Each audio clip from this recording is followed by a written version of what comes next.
નમસ્કાર મિત્રો, એકે આયુર ઓર્ગેનિક ફાર્મિંગ યુટ્યુબ ચેનલની અંદર તમારું હાર્દિક સ્વાગત છે। તો મિત્રો, ખાસ કરીને આજનો આપણો વિડીયો છે આંબા વિશે। કે ઘણા બધા ખેડૂત મિત્રોના ફોનનો કોલ આવતા હતા કે આંબાની અંદર એમ કહે તો અત્યારે સમય કેરીનો છે અને આવનાર સમયની અંદર જે એમ કહે તો કેરી સમાપ્ત થશે અને જે એમ કહે તો એને વિકાસ કરવાનો સમય આવશે। તો મિત્રો, આ સમયની અંદર એક મેઇન પ્રશ્ન અત્યારે પણ છે અને હતો આગળ, પણ હજી ઉકેલ નથી આવ્યો। તો આજે આપણે એના વિશે વાત કરવી છે કે આપણે જે માહિતી આપશું એનાથી તમને સારામાં સારું છે એ આંબાની અંદર રિઝલ્ટ આવશે। કે તમે પહેલાં જો શું પ્રોબ્લેમ આવે કે જે આ પાન છે એ આવા પાન થઈ જાય છે અને એની સાથે જે આપણે મોરનો સમય હતો ત્યારે મોર કાળા થઈ અને ખરી જતા હતા। આ અને ત્યારબાદ જો વાત કરીએ તો અત્યારે પણ કેરી હશે ઘણામાં, તો કેરી છે એ એમ કહે તો ડાઘા પડે છે। આ 3-4 એવા એમ કહે તો મુખ્ય કારણો છે, એના વિશે વાત કરવી છે મિત્રો કે આનું શું કારણ હોઈ શકે છે, કઈ રીતના થાય છે અને થઈ ગયા પછી આનો કઈ રીતના ઉકેલ કરવો, એમાં તે વિડીયો છે મિત્રો। એટલે વિડીયો આખો જોજો, જેથી કરીને તમને આવનાર સમયની અંદર કેરીની અંદર ઉત્પાદન સારામાં સારું મળે અને આંબાને પણ વિકાસ થાય। તો સૌથી પહેલાં મિત્રો વાત કરીએ તો આંબામાં થતો રોગ આ શું છે કે જે તમને આગળ કીધું જે રોગ છે એ શું છે અને એનો શું આપણે એમ કહીએ તો તેનું નિયંત્રણ કઈ રીતના કરવાનું એ માટે। તો હવે આપણે સૌથી પહેલાં વાત કરીએ તો મિત્રો, એક આ ફૂગ છે અને ફૂગનું નામ કહીએ તો એન્થાક્લોઝ। તો આ ફૂગ છે એ ખૂબ જ એમ કહીએ તો નુકસાનકારક છે। તો આ ફૂગ આવી એના લક્ષણો શું શું, તો પાન પર કાળા ડાઘા અને ભૂરા ડાઘા જોવા મળે છે કે જે તમે આગળ તમને બતાવ્યા।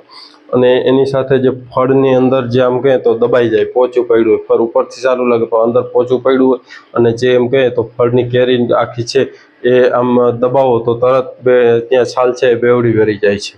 આ પણ એક લક્ષણ જ ફૂગનું છે। અને એની સાથે જો વાત કરીએ તો જે ફ્લાવરિંગનો સમય હોય, જ્યારે મોરનો સમય હોય ત્યારે મોર છે એ કાળા પડી જાય અને ખરી જાય છે।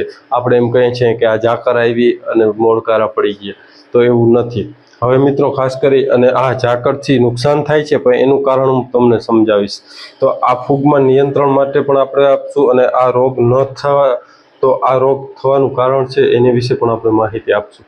તો મિત્રો, આ રોગ થવાનું શું કારણ, તો હવાની અવરજવર ઓછી, જે ખાટા બગીચાઓ હોય છે તો એમાં હવાની અવરજવર ઓછી હોય છે, એટલે એક મુખ્ય એ કારણ છે કે આ ફૂગ આવવાનું। એની સાથે પાણી વધારે અને ભેજ વધારે, પાણી વારંવાર આપો છો તો પાણીને હિસાબે પણ આ ફૂગ છે એ આવે છે અને આંબાનો વિકાસ થતો નથી અને મોર હોય તો મોર પણ ખરી જાય, કેરી હોય તો કેરીની અંદર પણ નુકસાન આવે છે। અને એની સાથે નાઇટ્રોજન, કે જે નાઇટ્રોજન છે એ તમે વધારે પ્રમાણમાં આપી દો છો તો આ ફૂગને એમ કહીએ તો રહેવા લાયક જ જે ઘર બનાવી દેશો એવું કામ થાય છે। એટલે નાઇટ્રોજન છે એ આંબામાં બહુ ઓછા પ્રમાણમાં નાખવો જોઈએ। આમ તો ન નાખો તો પણ હાલશે, પણ બહુ ઓછા પ્રમાણમાં જોઈએ છે। એ નાઇટ્રોજન પોતું ઝાડ વિકસિત હોય તો આપમેળે પણ લઈ લે છે। અને આ ફૂગથી નુકસાન બીજું એ થાય છે કે જે તમને કીધું કે આ ડાઘા પડી જાય છે કાળા, તો આ ડાઘા પડી ગયા પછી એ પાનની અંદર જે ડાઘા હોય છે એ એક સૂર્યપ્રકાશથી આપણે જેમ કહીએ તો એને જરૂરી હોય એમાં વિઘન પડે છે આને હિસાબે, અને આંબો છે એ બળી જવાની પણ શક્યતાઓ હોય છે। એટલે આ ખાસ કરી અને એ પણ ધ્યાન રાખવું કે જો આપણો આંબો સ્વચ્છ અને એમ કહીએ તો આખા પાન કમ્પ્લીટ હશે તો આંબાનો વિકાસ છે આપમેળે પણ વધારે થશે। હવે મિત્રો, આ ફૂગ આવી ગઈ છે તો એના માટે આપણે ઓર્ગેનિકમાં ઉપાય છે સારામાં સારો, જેથી કરી અને તમને સારામાં સારી માહિતી મળી જાય।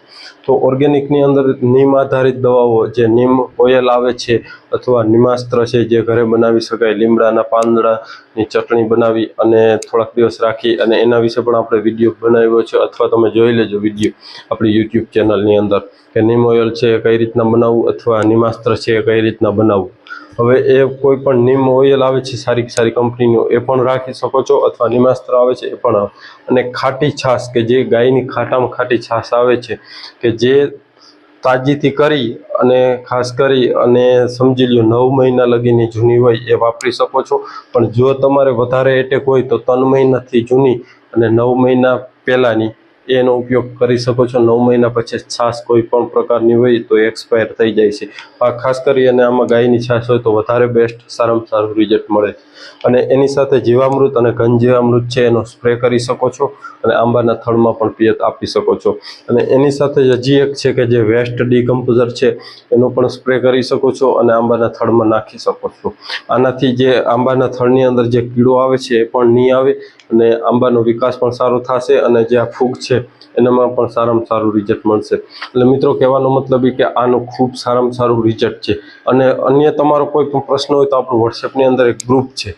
અને બીજી ખાસ કરીને એ માહિતી આપી દઉં કે જો વિકાસ હજી ન થતો હોય તો જે આપણે હુમિક ને સિવીડ ને એવા જે આવે છે ઓર્ગેનિક પ્રોડક્ટો એનું બનાવેલું ખાસ કરી અને આપણે સારામાં સારી એક દવા આવે છે રૂટવેલ એગ્રીવેલની. તો જે મારા નંબર આપેલા છે અને કોઈ પણ પ્રશ્ન હોય અથવા એ દવા મગાવવી હોય તો ત્યાંથી તમે કોન્ટેક્ટ કરી અને મગાવી શકો છો. એટલે એ માટે જ ખાસ મિત્રો આ વિડીયો હતો.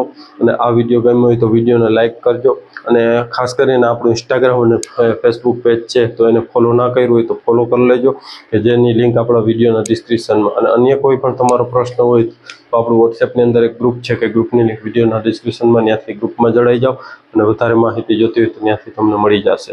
એટલે મિત્રો એના માટે જ વિડીયો તો આ વિડીયો ગમ્યો હોય તો વિડીયોને લાઇક કરજો, ચેનલમાં ન હો તો ચેનલ સબસ્ક્રાઈબ કરજો. ધન્યવાદ. જય ગૌ માતા.